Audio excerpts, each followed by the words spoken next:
Hello friends, non CSC non IT వాళ్ళకి jobs రావా? So software job కావాలంటే CS IT బ్రాంచెసే తీసుకోవాలా? ఈరోజు మాట్లాడదాం వెరీ క్లియర్గా. ఓకే, సో చాలామంది సక్సెస్ అయిన రోడ్ మ్యాప్ ఈరోజు నేను మీకు చెప్పబోతున్నాను. ఎగ్జాక్ట్గా ఫాలో అవ్వండి, జాబ్ ఎందుకు రాదో చూద్దాం. అర్థమవుతుందా? రైట్. సో ఫస్ట్ స్టెప్ వచ్చి ఒకే ఒక్క జాబ్ రోల్ని పిక్ చేసుకోండి. ఓకే, దానికి స్టిక్ ఆన్ అయిపోవాలి. ఇంకా ఓకే, ఒకే ఒక్క రోల్ సెలెక్ట్ చేసుకోండి, దానికి స్టిక్ ఆన్ అవ్వండి, ఏం జరిగినా జరగని. ఓకేనా?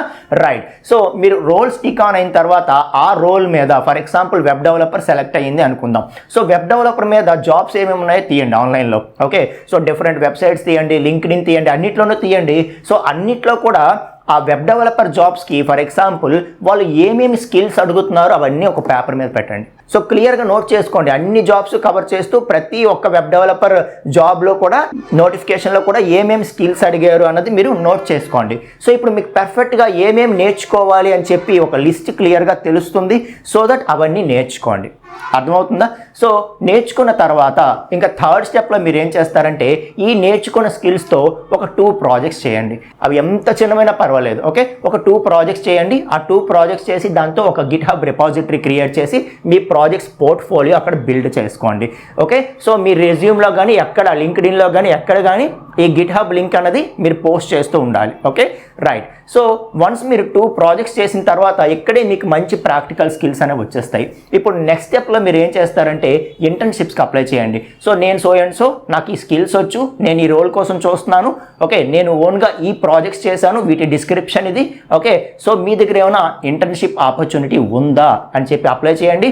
ఓకే, అలాగే అట్ ద సేమ్ టైం ప్యారలల్గా మీరు ఫ్రీలాన్సింగ్ కూడా చేయాలి. ఫివర్ కానీ అప్వర్క్ కానీ ఇలాంటి ప్లాట్ఫామ్స్ ఉన్నాయి. సో వీటిలో మీరు ఏం చేయొచ్చు అంటే మీరు మీ పోర్ట్ఫోలియో బిల్డ్ చేసుకొని ప్రాజెక్ట్స్ చేయొచ్చు అనమాట. ఓకే, సో ఈ స్టెప్తోనే చాలా మందికి జాబ్స్ వచ్చేస్తాయి. ఫర్ ఎగ్జాంపుల్ మీకు ఇంటర్న్షిప్ ఆపర్చునిటీ వచ్చింది అనుకోండి, అక్కడ మీరు ప్రూవ్ చేసుకుంటే అదే పర్మనెంట్ జాబ్ కింద కన్వర్ట్ అయిపోతుంది. లేదు మీరు అప్వర్క్ లేకపోతే ఫివర్లో ఒక క్లయింట్ వచ్చారు, మీకు ఒక ప్రాజెక్ట్ ఇచ్చారు, మీరు చేశారు, సో మీ వర్క్ నచ్చితే వాళ్ళే ఒక జాబ్ మీకు చూపించవచ్చు. ఓకే, అర్థమవుతుందా? సో ఆ తర్వాత ఫైనల్ స్టెప్ ఏంటి అంటే లింక్డ్ఇన్లో మంచి ప్రొఫైల్ క్రియేట్ చేసుకొని ఎక్కువ మంది హెచ్ఆర్స్తో కనెక్ట్ అవుతారు. అలాగే టెక్ కమ్యూనిటీస్లో జాయిన్ అయ్యి అక్కడ జరిగే డిస్కషన్స్లో పార్టిసిపేట్ చేస్తారు. ఓకే, అలాగే ప్రతి చిన్న జాబ్ నుండి పెద్ద జాబ్ వరకు ప్రతిదీ అప్లై చేస్తారు. మీరు అనుకున్న దానికంటే చాలా తొందరగా మీరు సక్సెస్ రీచ్ అవుతారు ఈ రోడ్ మ్యాప్ ఫాలో అయితే. మీకు అర్థమవుతుందా? సో ఈ వీడియో కనుక మీకు నచ్చినట్లయితే మీ ఫ్రెండ్స్ అందరితో కూడా షేర్ చేయండి. And at the same time 3 మినిట్స్లో నేను మొత్తం చెప్పలేను కాబట్టి నేను వెరీ క్లియర్ డాక్యుమెంట్ ప్రిపేర్ చేశాను. అది మీకు కావాలి అనుకుంటే మీరు టెక్ జాబ్ అని చెప్పి కామెంట్ చేయండి, నేను మొత్తం డాక్యుమెంట్ అంతా కూడా మీకు సెండ్ చేస్తాను. ఓకేనా? Thank you friends.